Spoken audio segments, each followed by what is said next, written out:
Good morning and welcome to this Space Hub Lund webinar. Today we are broadcasting from Vattenhallen Science Center in Lund, a place for both young and old to experience space and natural science through hands-on exhibitions. And during the next hour or so, we will go both deep, serious and playfully high with the help from a most interesting and knowledgeable panel of guests. And first out together with us is Per Persson, Director of Sustainable Business Development with us here in Lund. Per, I want to start to ask you, a few years back, you stated that Lund needs to invest in space research and technology. What was the reaction at that point? Well, Anders, there were a couple of reactions. Most people were positive because I think space is an interesting area, interesting for everyone. And Lund as a city, there are a lot of technology companies, also in life science and so on. But I also got some special comments. One, I will not mention the name, but you get a stroke because they think that space is not a part of Lund. Oh. So, was that a politician or? Well, yes. We don't know. We don't know. But the initial reason and motivation to have Lund focusing, you were mentioning life science and technology and so on, and what more? What was it that motivated you to? Well, I think we are working with sustainable for the society, and I think the technology used in space can be also used on the Earth, and I think we can do much more. And if I look at Lund and the competence both at the university and the companies, but also in the city and in general, I think we can use space in the best way and develop it. As a means to reach the 2030 goals? Or? Yeah, of course, of course. But it's been a few years now since you started, and what have been done so far, space-wise? Space-wise? Well, I think if we look back, it started in, well, it's nearly 5 years ago. We have an event called the Lund Grand Prix. And at that event, we invited Cecilia Hertz at Umbilical Design. And she gave an inspiring lecture about space and how you can use technology from space to Earth and vice versa. And that started a road trip, I would say. And 2 years later, we invited, together with a Swedish broker, to an event where all brokers in Europe come to Lund. And the ESABICs as well. Yeah, and the ESABICs too. And I think they appreciated and also saw the potential of Lund, including the new facilities as ESS and the Max 4 lab. And I think that's the first part of the road trip. And that's more or less exactly 3 years ago, 2017 in May. And after that, we started to get more contact with ESA, but also, of course, with the Swedish National Space Agency. And we have been working quite closely with them for the last 2 years. And on 20th of November last year, we inaugurated the Space Hub Lund. Yes, we did that. And now we are also seeking to establish an ESABIC here in Lund. Yeah, in collaboration with Ideon Innovation. Because we think that we already have a system with incubators, and now we can add the space part to that already existing system. Because we have a business developer at this part of the organization. That sounds very interesting. So we are very much looking forward to actually get the BIC here and to co-work further with the other BICs in Sweden, of course, and also across the sound, the Öresund sound, because we have the ESABIC in Denmark as well, and we will come back to that later as well. Thank you for that so far, Per. Please stay here and we'll continue with the program. And one of the other places in Lund, which have been focusing on space for a long time, is the place where we are right now. It's the Vattenhallen Science Center, and it had its planetarium inaugurated in 2010, so 10 years ago. So why not just take a short tour through the center together with the renowned astronomer Anna Arnardottir, and she will tell us more about the exact planetarium, the inner space of the digestive system, and the creation of Earth.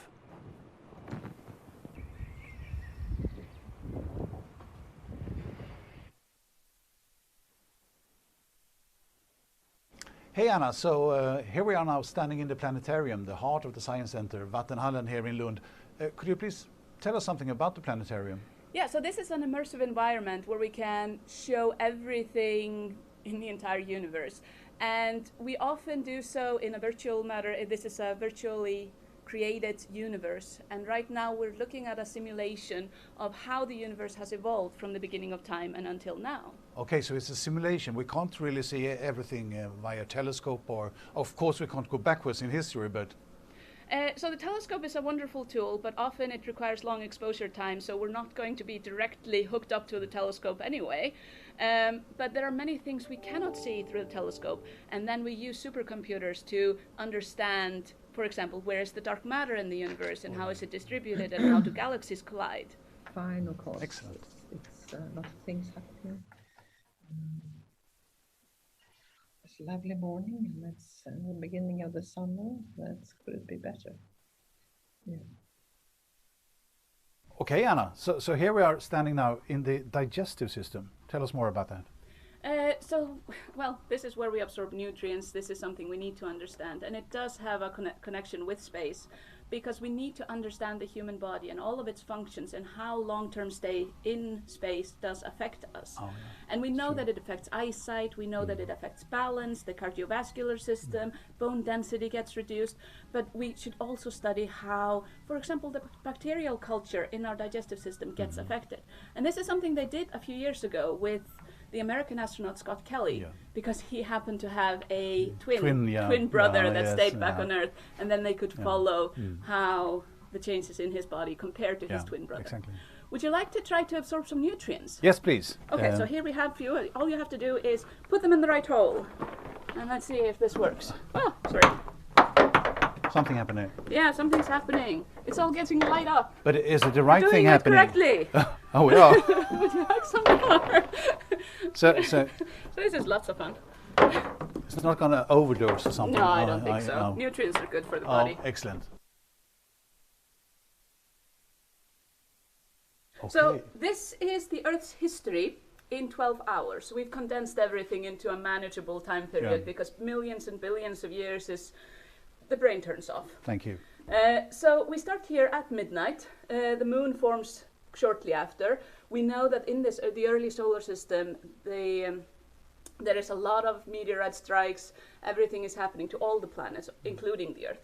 We don't know, we don't have records of this time because of the tectonic plates and how they move across the Earth. There's sublimation and tectonic plates gets destroyed, so the oldest meteorite we have is from about this period. But we know from the moon, we can see the mare on the moon, the dark areas, mare imbrium, mare tranquillitatis. Those are from the late heavy bombardment around this time. But if we continue on the Earth, yes, we had an atmosphere at this time, but there was no oxygen in it. No. Oxygen only gets introduced around here into the atmosphere. That's about half time, yeah? And yes, there was life, but that's not life we can call on our phones. This is before even cells evolved. Okay. So you start evolving cells around here, and then you have vertebrates on land around here, and dinosaurs don't come around until... Wow. Well, close to midnight, close to 12 o'clock. So it's nearly modern time. We humans, we haven't been around long at all. We're talking about seconds in this time span of hours. Then we have been here for a very, very short time. And yet we have a big impact. Yeah, of course we do. But we're very much talking about the environment now. I mean, this has been built up during such a long time, and we've been here in such a short time. But are we ruining the planet, and what will happen? Well, the planet will be around. And yes, the average temperature on the Earth has changed throughout history. And if we just take a look at the past 600 million years or so, let me show you this. Yeah. This is a temperature graph from now and back in time to about 600 million years ago. And right now the average temperature on the Earth is 14 degrees, but there have been periods where it's been significantly warmer, but also very cold. Cold, yes. And look at this little black guy over here. What's that? This is the collapse of the rainforest. This is where all the oil and coal that we're using today was formed. Okay. So this is where everything just died too fast to get broken down. Yeah. And that's where the oil and coal was formed. Average 10 degrees. Yes. Yeah. So that went very cold very fast. So what are these dots here? These are some of the things that can affect the temperature of the Earth and the climate. So, for example, the sun. Of course. The sun does vary in strength and activity. Another thing, well, volcanoes. Yeah. The volcanic gases are good in the long run because they do replenish the atmosphere that otherwise leaks into space. Okay. But it can also cause catastrophes and mass extinctions. So some of these orange things, these are the mass extinctions. Oh yeah. So over here we have the dinosaurs. So we've already had 1, 2, 3, 4, 5 mass extinctions. In the past 600,000 years. Yeah. And another one on its way? That's up to you and me.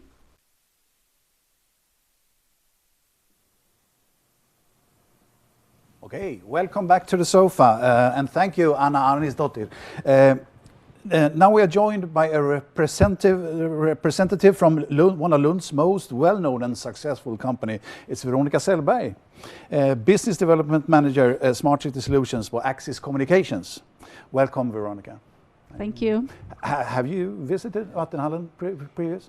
Yes, I have, but now I got even more interested after this movie, so I think I have to come here again. It was really interesting. That sounds excellent. Good choice. You should do that. Bring your family here.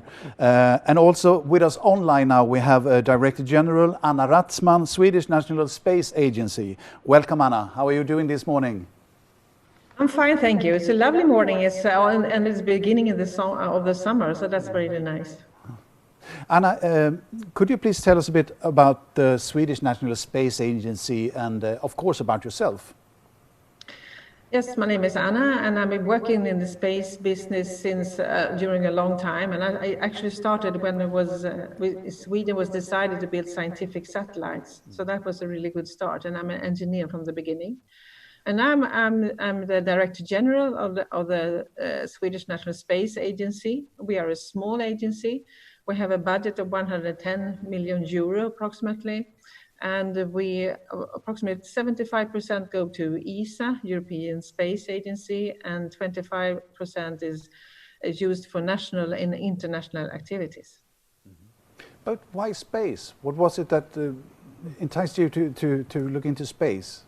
How did it begin? Actually, a lot of coincidences that led me to space. And if I talk to some old friends and saying that I was going to work with space, they were just laughing. But I got a lot of different good leads, and I get in contact with very interested companies. And that's how I started, actually. And now I've been really happy working in the business for so many years and have a lot of fun. Oh, that sounds wonderful. We're going to look forward to hear more about that. And Veronica, back to you. Who are you?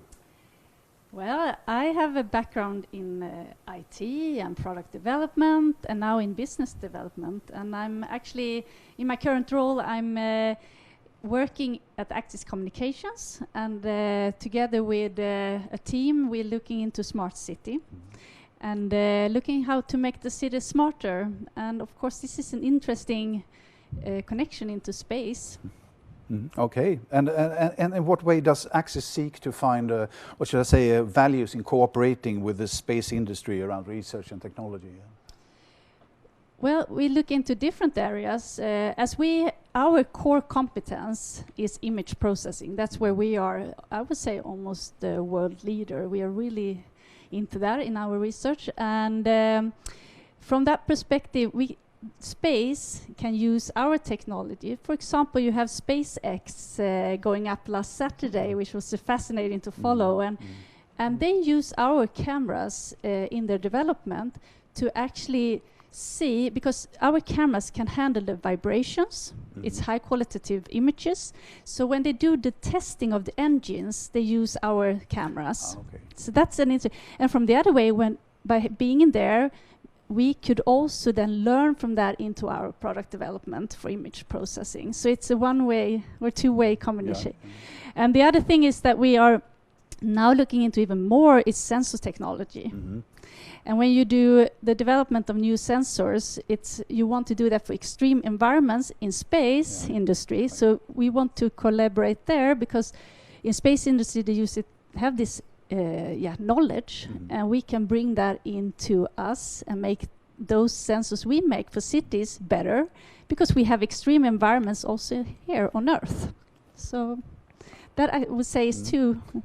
And of course the sensors we put out in the cities could be used for space industry, because they collect a lot of particles, radiation and noise, so that could be used for their research. So it's these are the areas where we much to gain from what you're doing, I think. Yes, definitely. Anna, what's your thought when you're hearing this?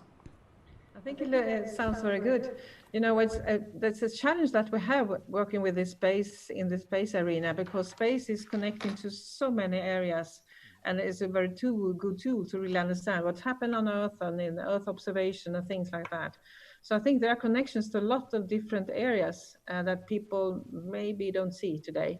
And what you do there at Axis is really interesting, of course, in several different ways. What is the current strategy connected to enabling Swedish industry and to connect further to space research?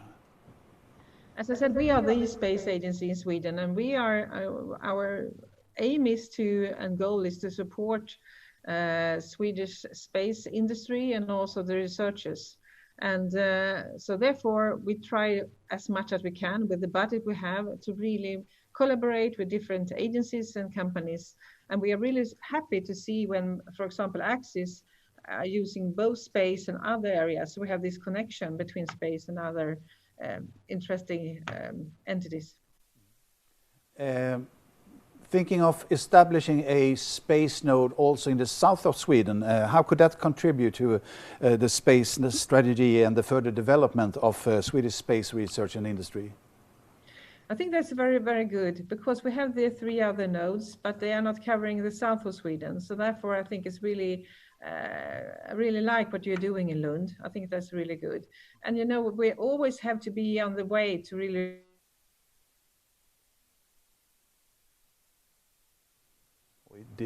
have a small freeze. Sorry, there was a small freeze there, Anna.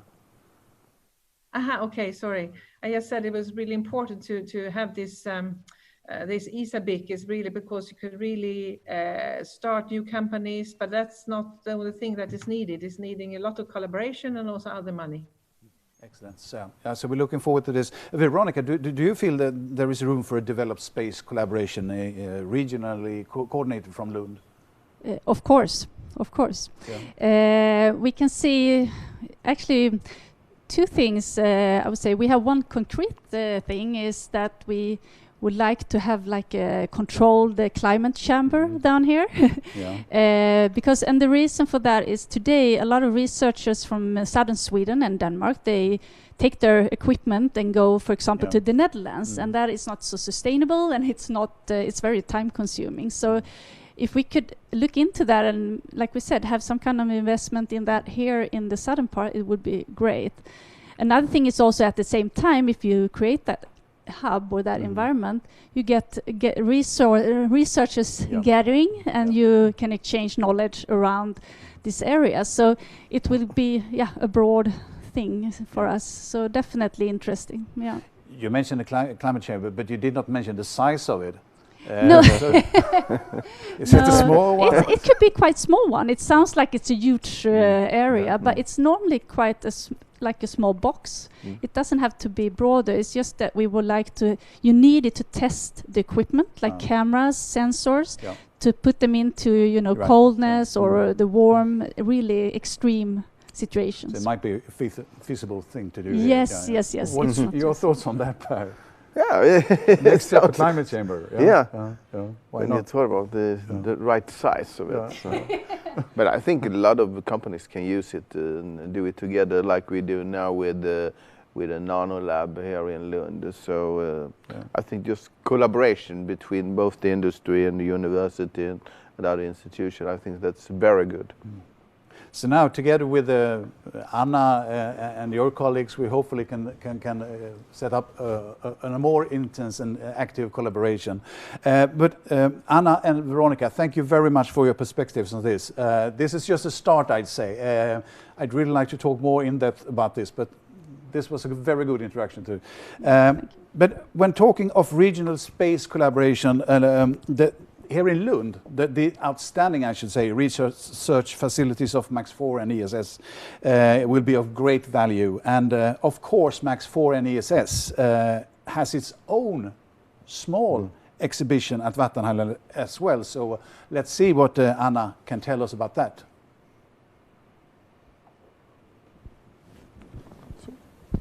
Come on, David.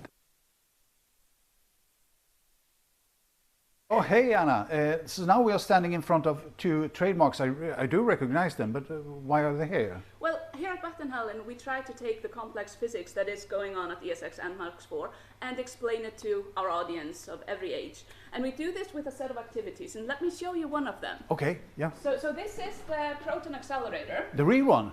Not the real one. This is a version that has slowed down. So instead of accelerating the protons up to 96% of the speed of light, we aren't getting nowhere as close. Okay. But we can try, and it's the same principle. You have magnetic fields that we quickly turn on by pressing these buttons. Oh, yeah. And by timing it correctly, you can try to get the proton all the way down the tube. Oh, really? So, ready for a challenge? Oh, well, no, but let's go. Okay.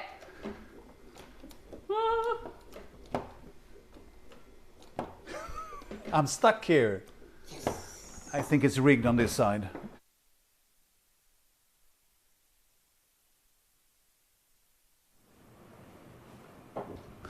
Okay, welcome back. I can actually tell you that Anna Anisdottir, she told me about the technique of doing that afterwards. So, well, anyway, thank you, Anna. One way to increase the number of companies within the space industry is, of course, to enable and make way for new ideas and make them fly. And to discuss this, we are now joined here at Vattenhallen, of course, by Moa Persdotter, Managing Director at Venture Lab. Welcome, Moa. Thank you. And also zooming in from Denmark, we have with us Sune Nordentoft Lauritsen, manager at ESABIC Denmark. Hi Sune, welcome. Thank you. Sorry. ESABIC is an incubator for space-related business ideas, but this summer you are also running a pre-incubator program addressed towards young entrepreneurs. Please tell us about it. Yeah. So thank you very much. We have just kicked off the Danish ESABIC this spring. And like in Sweden, the incubator is targeted towards supporting early stage startups, which are in the process of developing like sustainable business models.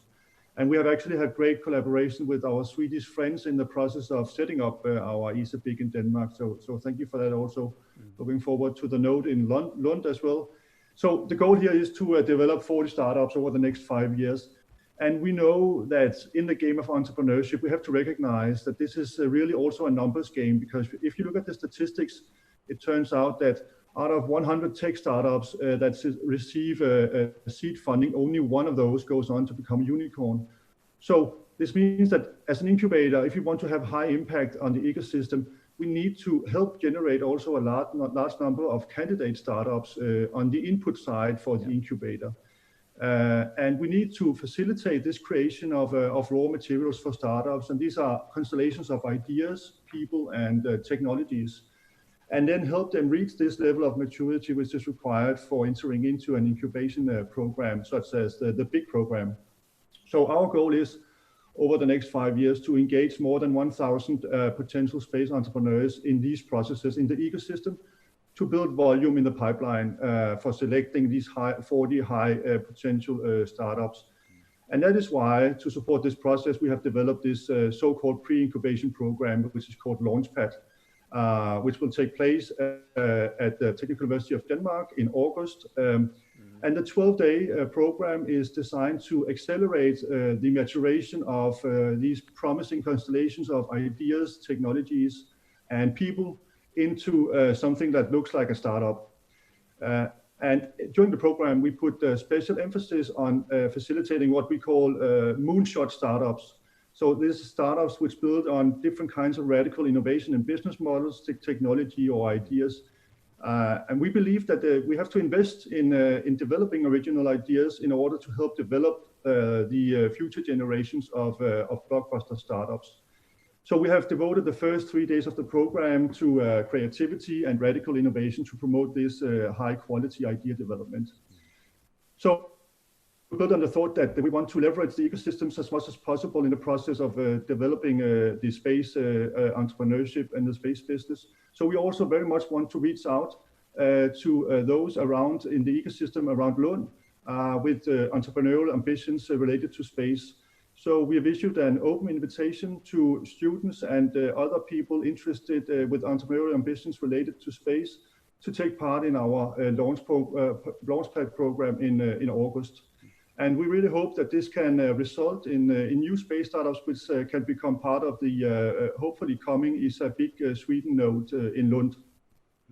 Thank you, Sune. That's very interesting. And the Launchpad, as you did mention, Sune and the ISA Big team, you have also invited Swedish students to join the program. So, Moa, could you please give us your view on the value of that, and of course how you see that fits into the agenda of Venture Lab? Yeah, so Venture Lab is the student startup hub of Lund University.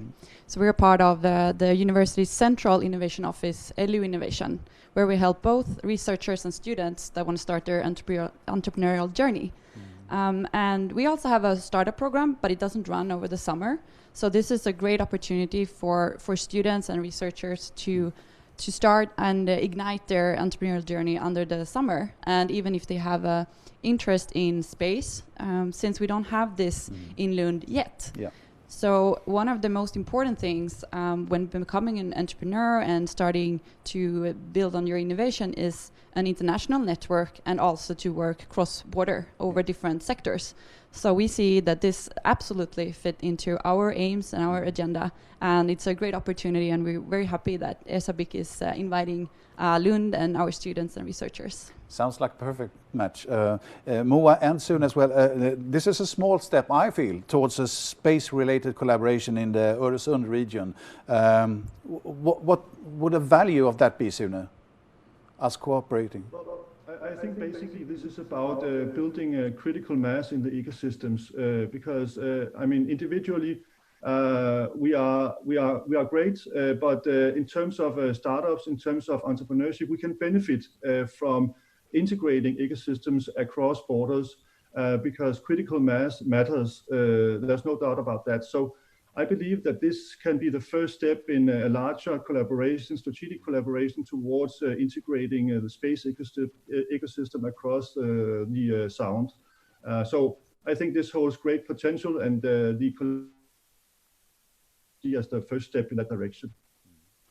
And I guess that you agree, Moa. But you do see further possibilities for activities with students from Denmark and Sweden? Yes, of course.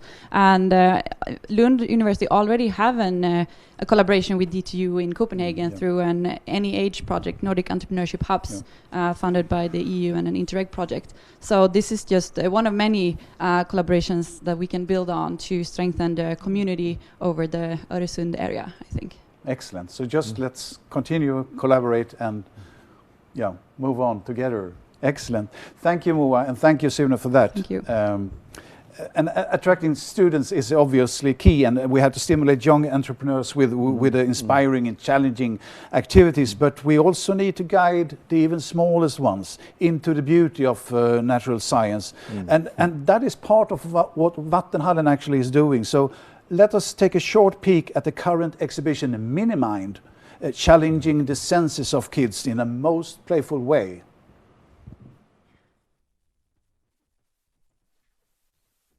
Hello, hello. It seems like I'm in the middle of someone's head or brain or something. Something like that.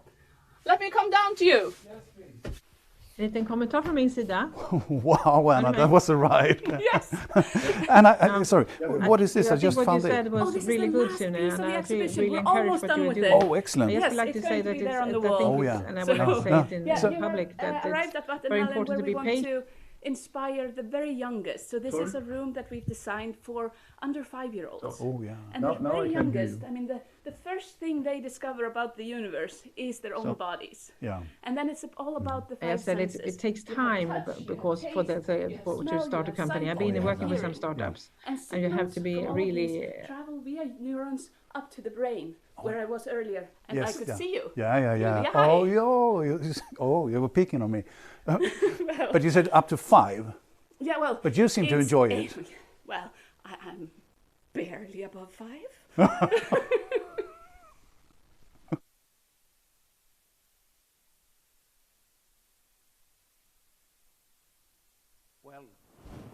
Yes, aren't we all barely 5? Per, I've been thinking that, I mean, everything that we've been discussing here now is really in line with all the things we want to achieve with the space node here, but of course there is always the factor of funding, and maybe space research and space-related business development aren't the cheapest activity on the market. So, what's your take on that? What do you think? For funding the space activities. We have touched on a few different possibilities earlier, but what would you like to see, for example? What could be a good way? I think it's important, of course, to engage the companies to put some money into this area, and I think there could be very good business working with space in different parts. But I think we also have to use the different national system for funding, and of course we hope we have a lot of investors, like Elon Musk or something like this coming to Lund and invest in. But that's quite interesting, because there is a lot of investment funds now being built up around, and they are focused on the space industry. And the thing is that we don't have Elon here, but we have the second best, at least. And the thing is that our correspondent Lars Mattiasson have met with one of the initiators to one of these funds, and that's Gianluca De Torre, executive chairman, Primo Miglio, SGR, and founder of Primo Space, one of these funds. And the fund is based in Italy, but there might also be some opportunities for Lund and Sweden. So let's hear what Gianluca has to say. I wanted to present to you Gianluca De Torre. He's the chairman and founder of Primo Miglio Fund in Milan. Could you tell me more about the fund? Yes, buongiorno. Hello, everybody. Our investment company, Primo Miglio, is specialized in early stage venture capital. We currently operate in one fund called Barcamper Ventures, and actually we were with our Barcamper a few times in your region in the past, in Lund. And fundamentally, Barcamper Ventures is a seed early stage technology fund investing in internet software companies. We are in the process to launch a new fund that will be operating in the next weeks, and the fund is called Primo Space.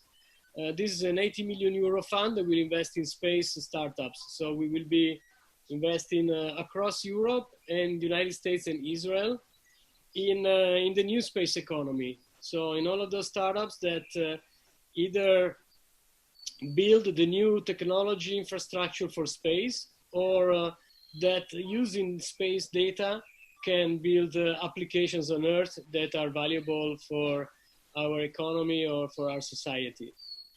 It's both like upstreams and downstreams then. Yeah, exactly. We will be investing both in upstream technology and also in downstream. We will be operating investments with a certain focus out of Italy. I will tell you more about that. However, more than 25% of the investments and the fund will be invested outside of Italy, so potentially also in Sweden and in other regions of Europe. Fundamentally, we will typically invest in two types of startups. First of all, we will invest in technology transfer type of investment. So we will be investing in innovations that are typically developed within the academia, within universities, in research labs. and that are in the let's say in a stage of development pre-commercialization. So where they are looking for the money to further develop the technology all the way to the point where it can be commercialized. And those typically will be investments where we will start investing from a ticket which will be below 1 million euro, depending on the stage of development of the technology. I see. Second type of investments will be investing in early stage startups. Actually, we've seen also a few from Sweden. I was in a call recently with a Swedish team, in fact, that has a space technology startup. And in that kind of investments will be investments typically where we'll be investing more than 1 million, could be anything between 2 and 5 million euros in startups that are already somehow in a commercialization phase. Of course, they are in the beginning of their commercialization, but fundamentally the technology is right for the market. In total, we foresee that we will be making about 30 to 35 investments in the next 5 years, which is the size of the investment period of the fund. And we have a number of investors on board. The two main investors are the European Investment Fund and Fondo Nazionale Innovazione, which is the largest Italian fund of funds. Plus we have some other private investors, family offices, bank foundations, and of course ourselves as investment company, we are also investors in the fund. And we will be, in any way, the fund will be what we call hitting a first close before the summer, where we likely will start with the first between 50 and 60 million euros as a first closing. And then we will keep raising, while we'll start making investment, we will keep raising additional money in the fund with the target to raise a total of 80 million in the next 18 to 24 months. It's really interesting, and we have plans here in Lund to actually launch a big incubator as well. Is that some form of attraction factor for you guys in the fund? Yes, of course. That's a very big attraction factor. I think another interesting element is that Lund has a huge, very large infrastructure in terms of university and research. I think that one of the interesting things about the new space economy is that it's a sector that touches many different subsectors, how can I say? So when we think about space technology now in the new space economy, we don't need to think anymore, let's say, in the old, let's say, large, big infrastructure project with mega satellites, billions of euros. Now space is very open for private businesses. It's very affordable. And of course, there is all these new technologies that are going in space. Satellites now can be size of 1 liter. That's a typical nano satellite. And on such a satellite, you can of course mount all the new technology that's been developed in the last 40 years in terms of ICT. So you can think that it's now possible for private companies to build their own space infrastructure. And we've seen startups in many different sectors, applications that have to do with agriculture, insurance, logistics, with marketing, big data companies. So especially when you look at what we call downstream applications. So those applications where fundamentally are based on the data coming from satellites, you can now see how there are so many different applications that are possible. And often we found that startups and also companies, traditional companies, they don't know that they have the opportunity now to use this data to improve their business. So I think one important thing would be also for us to spread the word and let them know about the opportunity.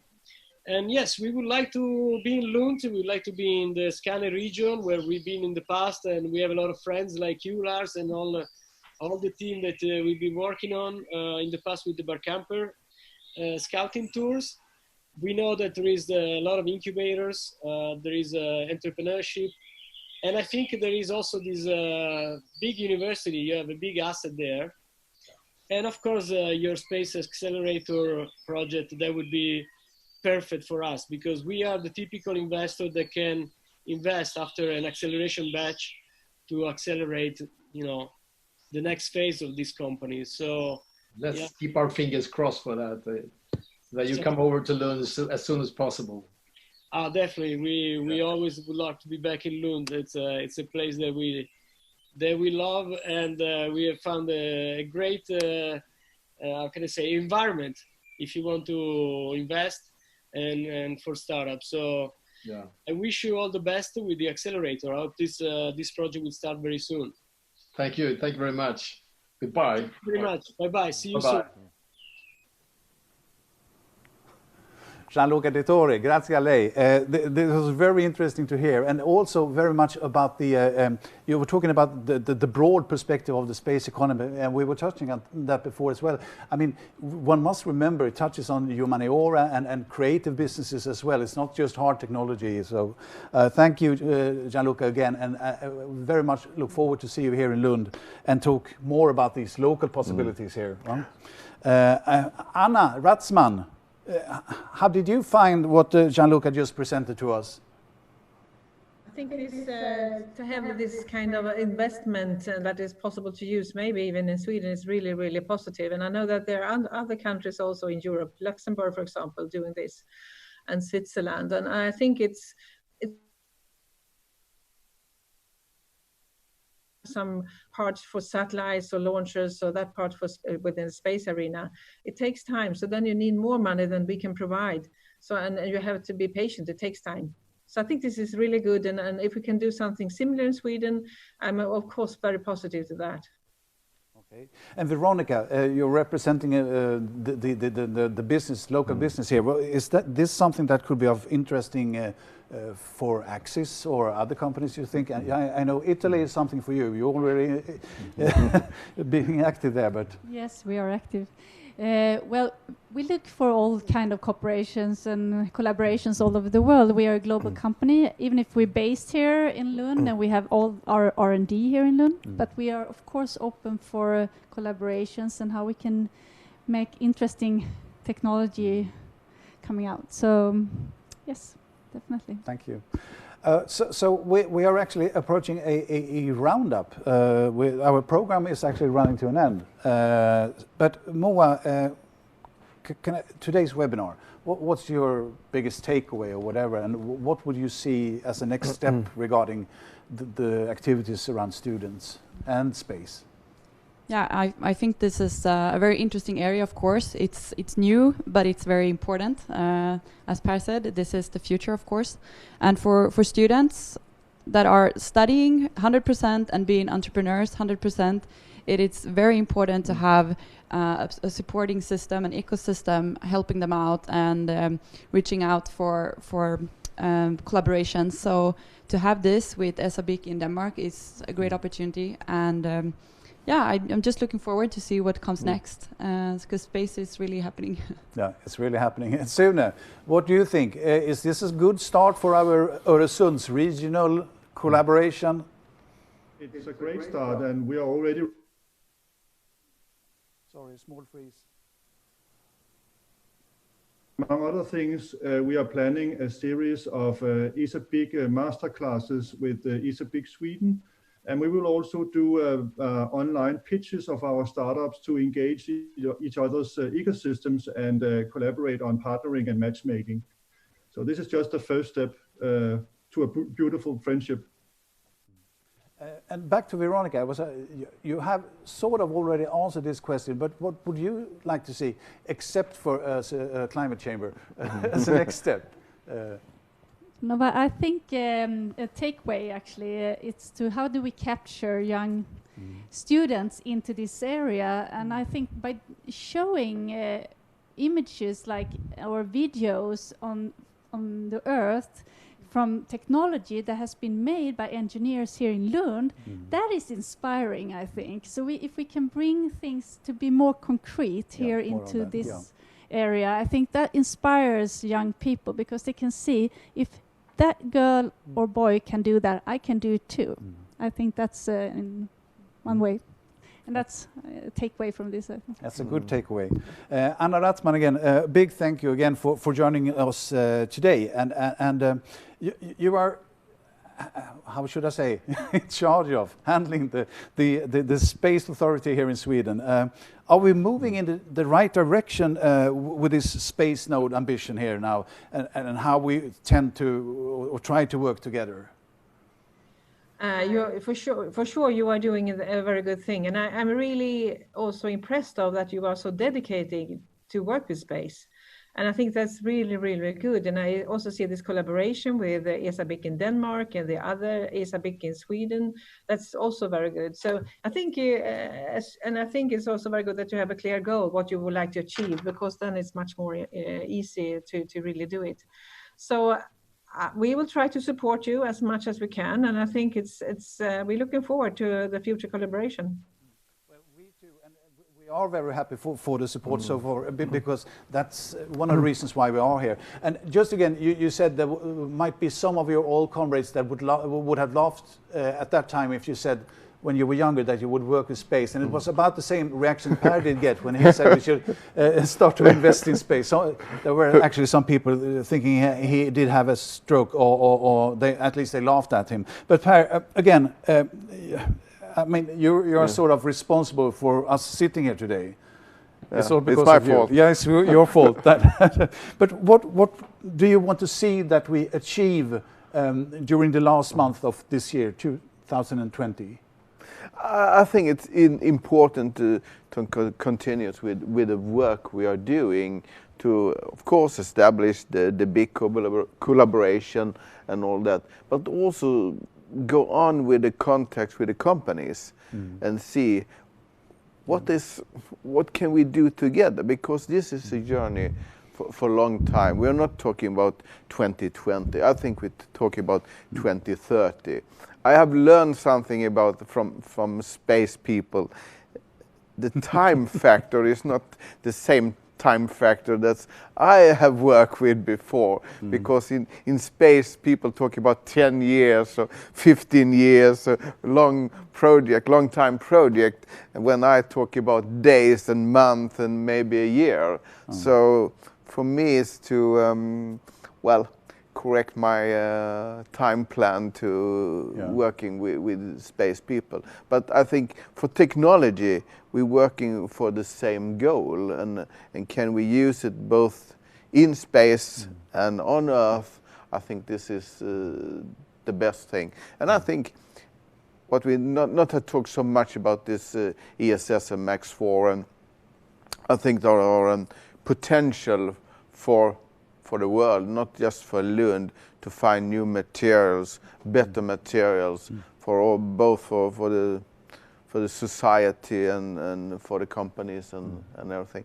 And I think we have a big potential where Lund can give something in this collaboration. And I think collaboration is the key word for me. We work with MIT in Boston. We work with people in Holland. We work with people in Italy, in France. And I think by open innovation and work together, I think we can reach a good world. It's very good. And I think that what you're saying is that, I mean, you're talking about the timeline, but as we both are sort of public servants, we're kind of used to that timeline anyway, and we must remember that time is relative. So, yeah. And Anna, I think you have a question there. If you look at the time, yes, that's the time perspective. So if you look at a component up in space, that takes time, and that's true. But also when you look at developing data and use data for different purposes, that could be whatever, that is a much quicker path. So I think that is achievable within in the much near future. And we have the AI Innovation of Sweden working with space data and Space Cube, and I know you are informed about that. But there are a lot of possibilities also in the near future, I would say. That's true, and as you mentioned, AI Innovation and the Space Cube, we've had them on the program earlier, so that is something quite interesting. And we also know that there are some companies, we had a visit from one company on the first inauguration Space Hub that actually works with data as a sort of a raw material for their products. So yeah, very interesting. for a roundup, very good, thank you. Is there one more question maybe? Someone who wants to add a last thing before we continue our Thursday? I think, Anna? yes, I just would say that what you put in space benefits the Earth mostly. So I think it's really good for a lot of different purposes. In the near future for Lund and the business, but also for the Earth itself. That's an excellent ending, Anna. Thank you for that. And thank you everyone who was working with this, our technicians, our colleagues, everyone here in the panel, Anna, Sune, and everyone who did watch in on this and saw this. And please, anything, just call us, give us a mail or whatever if you want to get in contact. Thank you very much and have a great Thursday. Thanks to Vattenhallen. And thanks to Vattenhallen, of course, sorry. Oh, thank you, Per, for always adjusting me. You're all invited here. Yeah. Please visit Vattenhallen. And also remember, if you're not near Lund, there are also a number of science parks in Sweden where you actually can get some information, to get to know more about the science. So visit them. It's a good one. Thank you, everybody, and have a nice continued Thursday. Bye-bye. See you after summer.